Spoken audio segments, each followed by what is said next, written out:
बिहार के एक गांव में विष्णु पंडित रहते थे।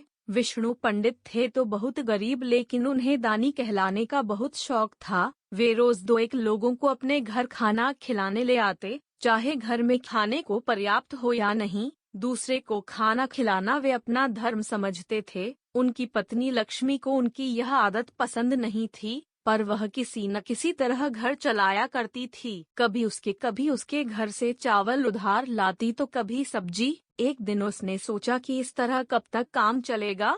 पड़ोसी भी उससे नाराज होते। उन्हें विश्वास नहीं होता था कि वह सचमुच इतनी गरीब हैं, क्योंकि वे रोज मेहमानों को आते और खाते देखते थे। बेचारी की मदद करने वाला कोई नहीं था। कितनी ही बार वह कई कई दिनों तक भूखी रह जाती। जब उससे और नहीं सहा गया तो उसने पति से बात करने का फैसला किया। उसने विष्णु से कहा, आप हर रोज किसी न किसी को ले आते हैं। अपने भोजन में से दूसरे को खिलाना अच्छी बात है, पर आपने कभी यह भी पूछा है कि खाना पूरा भी पड़ेगा या नहीं? हम ठहरे गरीब, जो भी रूखा सूखा जुटता है भी वह हम दोनों के पेट भरने को काफी नहीं होता। फिर दूसरे के लिए रोज रोज भोजन कहाँ से आएगा? मैं अपने हिस्सों उनको खिला देती हूँ। मैं खुद भूखी रह जाती हूँ।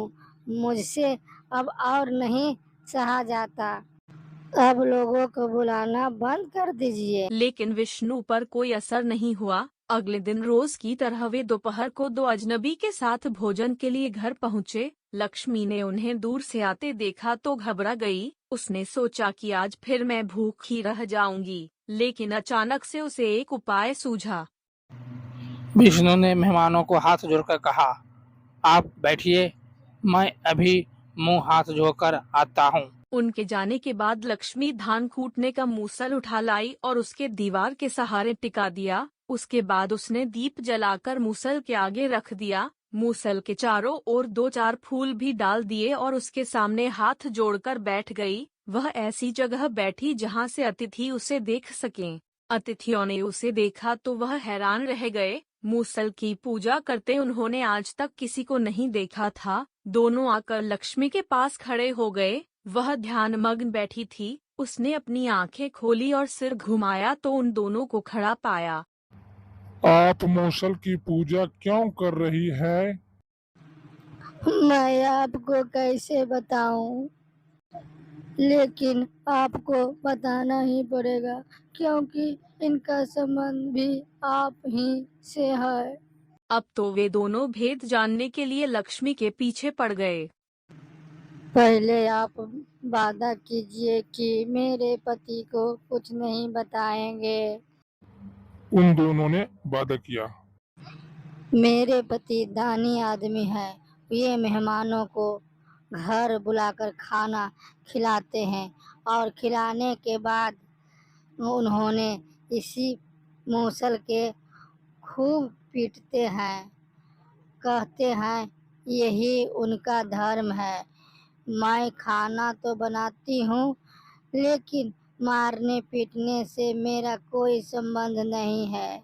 मैं मूसल को पूजा इसलिए कर रही हूँ कि मुझे पाप न लगे। अब तो अतिथि बहुत चकराए। उन्होंने एक दूसरे की ओर देखा और इशारों ही इशारों में कहा कि यहाँ से चुपचाप खिसक जाने में ही भला है। दोनों पीछे के दरवाजे से निकल भागे। तभी विष्णु पंडित अंदर आया। उसने लक्ष्मी से पूछा, मेहमान कहाँ चले गए हैं? ये मूसल मांग रहे थे।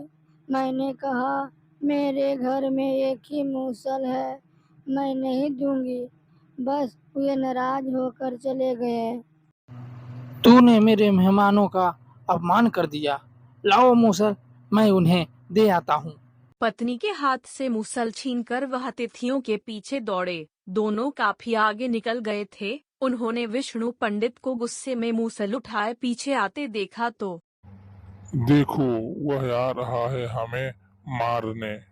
दोनों अपनी जान बचाकर भागे। विष्णु पंडित उन्हें पकड़ नहीं सका तो लौट गया। गांव वालों ने उसे मेहमानों के पीछे मूसल उठाए भागते देखा तो चारों ओर यह बात फैला दी कि विष्णु पंडित अपने मेहमानों को घर ले जाकर उन्हें मूसल से मारता है। उसके बाद कोई भी खाने के लिए उसके घर जाने को तैयार न होता। विष्णु पंडित को पता नहीं चला कि यह लक्ष्मी की चाल थी। लक्ष्मी को भी फिर कभी भूखा नहीं रहना पड़ा।